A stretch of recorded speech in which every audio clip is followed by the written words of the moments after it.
Gami. On est sur routine de fil de Saint-Jean-Denis. Pour le compte, on a sévère. Le point de Mao dessous. Tout Mao, les tout tout là. C'est où est dit. Donc, pour le temps, et ouais, pour tout le temps, quand il faut l'autre, c'est un autre. Mais dans la clé de vie, on a ces photos. Donc, pas de temps. Les deux penny, d'abord les Bordeaux, mais le Winnie traversé, bon, Winnie là, et le nom de Mauna Mio, Winnie là, ici, nous laissons. Amon, mi de le fidéon, et ici, ici, mi de pour nous connaître des mères. Au début, meeting le fil de Saint-Andy. On a quoi l'homme de Dominique Kaka et Fifon. Nous ne pouvons pas vous et n'a pas de main. Ati pasteur mettons. Ati, il met des bottes tout en l'air. Bodo, oui, nous et l'autre, mais oui, le mao tout doit pour le Noël. Mide, mais maintenant nous pouvons bien en l'air. En tout cas, mais quand nous connaissons, mao aussi nous connaissons, les open, mao doit nous s'étendre.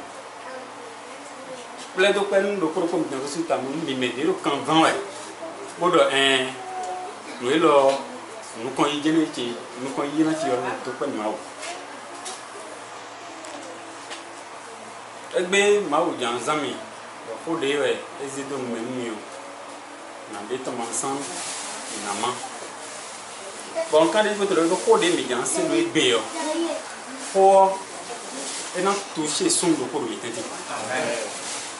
aux ans temps, il a touché yon de pour le tintin. Il a touché your pauvre mais au bilo de tintin. Beaucoup qui vit nous et nous ani. Et d'assommon. Bon, puis des cédos et ouais noi. Quand les autres le gens dans dit, puis des misères hodo et ouais naï.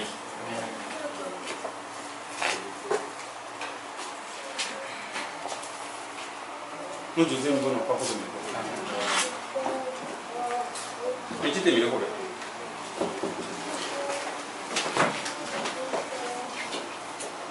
Baba de Jésus c'est une comme. Au plus non. À force de m'appeler ma tcha. Qui n'est loin de vous d'attendre. Encore des yeux là blond. Encore des yeux là renouvelés. Comme quand on s'y intègre, on a des gens dans le sens d'Andy. On a le photo. Comme un blé macha, jeté wa tête miton. Jeté wa tête miton. Jeté wa tête miton. Aïe, khale, ko mo vodi. Ko na yisi wele. Akono, e ya jijon e khaleji. Jijon e khaleji. O klono. Babo do photo e béton. Ni boison me dopo. Ni wole me de gan. Ni ze me de so inu kon. Ma ble macha. Ni ze de do a loto me. Ni ze de do kanjo to me. Ho nye tonado nde ya. Amo ho we tonado wende. E ne wazo akuno wazi hoto gbonu cheme. Wazi hoto gbonu cheme. Akuno mi jena mo agbasa lo fi zina dia. Amo mi jena wazo gbigbo dali. A hosu mangbele macha gbogbo bono je se metoni adu a hosu ro fi lo ni wa du a hosu ro fi lo ni gbo de brin gbigbo ma yo lo wa be ko zo mo lo pade le ni wa lo pade le me kabi e ko igbe to so do bo kwa ro tete mi to ro fi gan he lo me fona te po na dia godo ti to we to ro zandandi akuno agba o lo to ni je to bo fi va do koroko iton o kuno eya wa du a hosu mais nous voyons les bisons dans l'autre mais après non il y a alpha il y a oméga après non on va faire coup de mipo on va faire coup de mipo comme dit God beginning to it Jésus c'est comme et on vile puis de ouais du ma bomba on a do ko mi do lo ebe o e ouais 2 Rois 2 verset 1er sur des 18 do. Donc, maintenant, mais mon, bon, on a famille. 2 Rois 2, chapitre 1 à 18. Lorsque l'Éternel fit monter Élie au ciel dans un tourbillon, Élie portait de Gilgal avec Élisée. Élie dit, Mais quelqu'un, maintenant c'est lecture grandit quoi. Mais de tout c'est du début jusqu'à la fin. le roi 2, du premier verset au 8e verset. Lorsque l'Éternel fit monter Élie au ciel dans un tourbillon, Élie portait de Gilgal avec Élisée. Élie dit à Élisée, reste ici, je te prie, car l'Éternel m'envoie jusqu'à Bethel. Élisée répondit, l'Éternel est vivant et ton âme est vivante. Je ne te quitterai point. Et il descendit à Bethel. Les fils des prophètes qui étaient à Bethel sortirent vers Élisée et lui dirent, sais-tu que l'Éternel enlève aujourd'hui ton maître au-dessus de ta tête? Et il répondit, je le sais aussi. Taisez-vous. Élie lui dit, Élisée, reste ici, je te prie, car l'Éternel m'envoie à Jéricho. Il répondit, l'Éternel est vivant et ton âme est vivante. Je ne te quitterai point. Et ils arrivèrent à Jéricho. Les fils des prophètes qui étaient à Jéricho s'approchèrent d'Élisée et lui dirent, sais-tu que l'Éternel enlève aujourd'hui ton maître au-dessus de ta tête? Et il répondit, je le sais aussi. Taisez-vous. Élie lui répondit, reste ici, je te prie, car l'Éternel m'enlève au Jourdain, m'envoie au Jourdain. Il répondit, l'Éternel est vivant et ton âme est vivante. Je ne te quitterai point. Et ils poursuivirent tous deux leur chemin. 50 hommes d'entre les fils des prophètes arrivèrent et s'arrêtèrent à distance vis-à-vis, et eux deux s'arrêtèrent au bord du Jourdain. Alors Élie prit son manteau, le roula et en frappa les eaux, qui se partagèrent çà et là, et ils passèrent tous deux à sec. Lorsqu'ils eurent passé, Élie dit à Élisée, demande ce que tu veux que je fasse pour toi, avant que je sois enlevé d'avec toi. Élisée répondit, qu'il y ait sur moi, je te prie, une double portion de ton esprit. Élie dit, tu demandes une chose difficile, mais si tu me vois pendant que je serai enlevé d'avec toi, cela t'arrivera ainsi. Sinon, cela n'arrivera pas. 11e verset. Comme il continuait à marcher en parlant, voici un char de feu et des chameaux de feu les séparèrent l'un de l'autre. Et Élie monta au ciel dans un tourbillon. Élisée répondait et criait, mon père, char d'Israël et sa cavalerie. Et il ne le vit plus. Saisissant alors ses vêtements, il les déchira en 2 morceaux. Et il releva le manteau qu'Élie avait laissé tomber. Puis il retourna et s'arrêta au bord du Jourdain. Il prit le manteau qu'Élie avait laissé tomber et il en frappa les eaux et dit, où est l'Éternel, le Dieu d'Élie? Lui aussi, il frappa les eaux qui se partageaient çà et là, et Élisée passa. 15e verset. Les fils des prophètes qui étaient à Jéricho vis-à-vis l'ayant vu, dit, l'esprit d'Élie repose sur Élisée. Et ils allèrent à sa rencontre et se prosternèrent contre terre devant lui. Ils lui dirent, voici, il y a parmi tes serviteurs 50 hommes vaillants. Veux-tu qu'il aille chercher ton maître? Peut-être que l'Esprit de l'Éternel l'a emporté et l'a jeté sur quelques montagnes ou dans quelques vallées. Il répondit, ne les envoyez pas. Mais il le pressait longtemps et il dit, envoyez-les. Il envoyait les 50 hommes qui cherchaient Élie pendant 3 jours et ne le trouvaient point. 18e verset pour finir. Lorsqu'ils furent de retour auprès d'Élisée, qui était à Jéricho, il leur dit, ne vous avais-je pas dit, n'allez pas. Que l'Éternel bénisse à l'écoute de sa parole. Que Jésus me donne autant. Amen. Non, vite, lève le pronom. 2 Rois 2, 1 à 18. Et c'est nous qui radis. Pour t'arrêter dans des mauvaises nous même comme maintenant, donc côté du béo.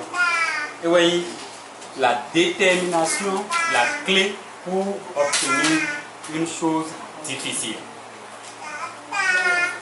Quand on dit Chavi,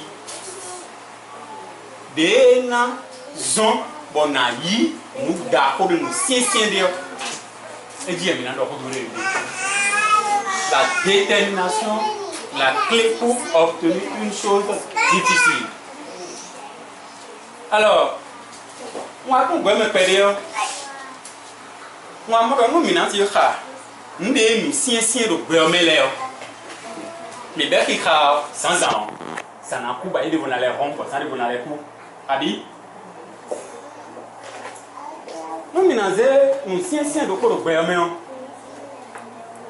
Et c'est quoi tout me dit bas? Abi, c'est quoi tout me dit bas? Nous sommes tous les bas, nous sommes far, bon, mais depuis un yo. Nous sommes les gars qui volent les médias. Donc pour nous tomber dans bien, nous sommes même là-haut. Tabac de Dieu, mais. Donc maintenant, tu es maté de tabac. Pour te mettre tabac pour. Mais n'est-ce pas tout me tient ouais. À mon pote, il y a pas de midi pour. Mais moi, je crois qu'il est facile de haut. Et vous avez vu quand on va on pour le moment, où il a bas ouais. Donc maintenant, quand on va, quelqu'un a des bébés ouais. Mais il m'a dit, c'est quoi toi maintenant? Donc, c'est quoi tu me dis, nous, quoi d'accord, nous, vers oui, tu vois, mais c'est quoi toi maintenant? Ah, et na vers où? Bon, mais na dogan, tu m'as dit, quoi, niveau élément. Et vous avez dit, la détermination, la clé pour obtenir une chose difficile. Nous, mais t'as dit, c'est quoi toi maintenant? Better de pour le télé, nous avons une better d'accord et bon ouais.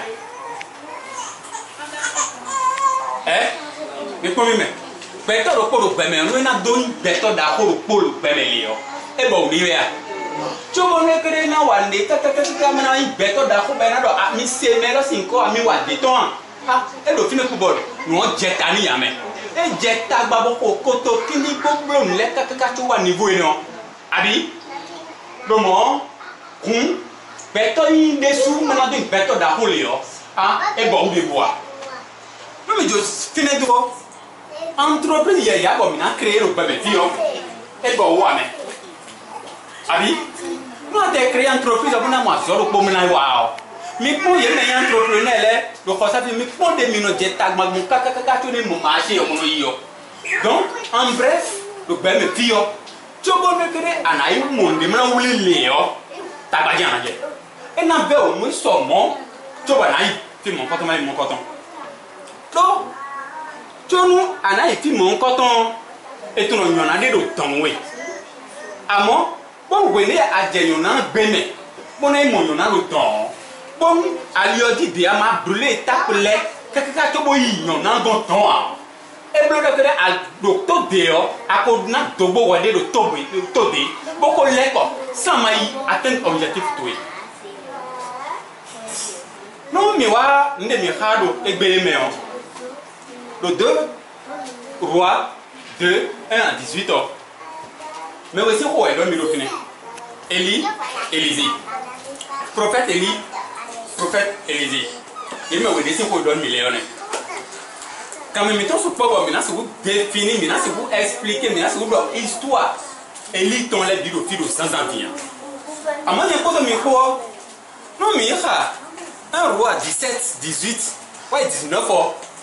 Maintenant, mon Dieu, Eli Wazo, m'a autant bon de fio. Non. Nous, il faut que nous rien. Le goût de mais quand vous voyez, Eli Kodo, Balsi Meleko, il faut avoir des gens. Et nous disons, nous, il faut pas mais depuis tout. Fini, j'ai un courant, mais Balsi, en tout cas, comment dire, il y a quoi, alors. Kodo mau eli ton wo fide we eli kodo bal si menele ko yi che ti ate bal kodo mau bi ton poton di yo mo do mi me bi retu we le we eli jlende bo do dia mi na ten mau mi ton le pon mo na ko mau de do ko hon gan mau de yo mi ka gandi yo mi mo do ko de bal si mele yo ko ne don le ton yi ton si bo pele le fune ko ka bo eli do yi do ni mo yoro ma o mi ton do nu ene oji Bible donne que le fait que ye yoro kaka ba ho midi mi on de ku jete bo ji ni o me abi bo we ne ho midi yo eni mi ton e lo e wo de chicha nu ba lu si meleji bodo bo ya ma o mi ton amro do e de kabi to me we yi kabi e se to mo kabi e se que e do nde bo wa ro kan ki wo lo me when you blonde la casse fort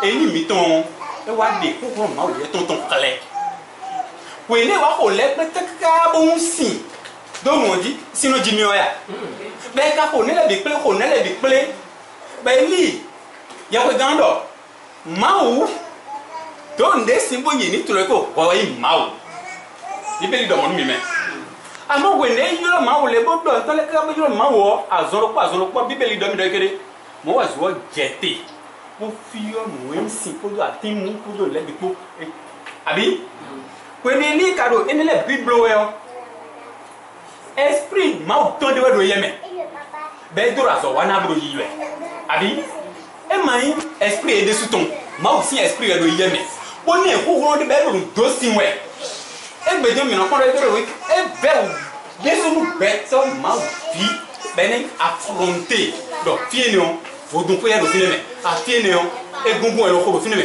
a fieno vodun de do fineme kere metole je tole kere meli no ko no kutro me de mu ici no de mi lo egbe do bon mais là c'est qu'on doit affronter nous mon coton là à moi we amo eni blo enele depuis pata de blo ka ko do na ko ah e wa je fini bo e wa do fatigue abo pe nze tan pe bi do ma do ko pe bi de do eliji chobo wa de we be do nu ko do ka be fatigué bi ka ya ko gan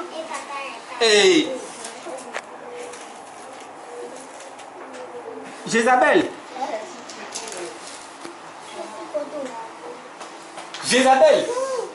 e wa de mais c'est do Eli bodo de wa to me fidion moi do singo to me mi mo bi de a remettre le bo rubon podo nu sin podo ye podo votu eton le ko ka bo yin chicha do yin kon eton mimo amo jobo lo so le wele o na wa o ko me li o na ze beto do blo bet nde aze meche le sin beto blo na ze beto so blo na e li c'est mon hein kasidi bero beche die lo na yo etie e hon ebe ozu e ti e to ko me fi de we Elise o wa de o e we jan ti memi no mi no tun fi de go si on pe to we abi asogoro yi we o ti de no ko mo ta Teresa o ma o se we sa de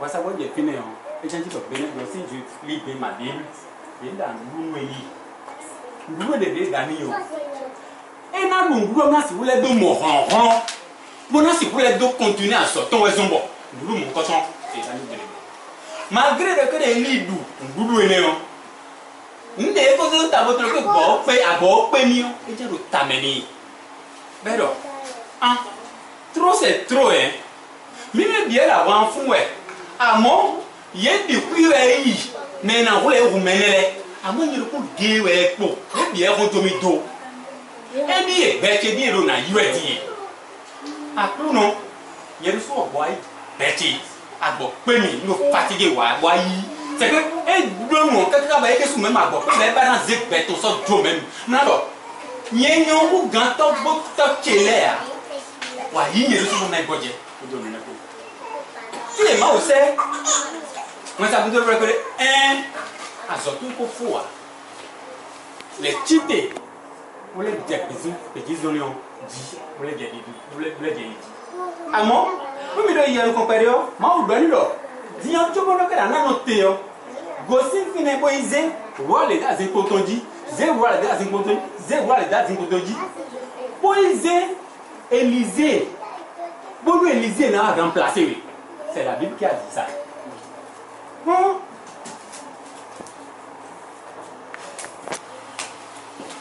Maintenant, quand Dieu, alors, 1 Roi 19, verset 15 à 2000, l'Éternel lui dit, va, reprends ton chemin par le désert jusqu'à Damas. Et quand tu seras arrivé, tu oindras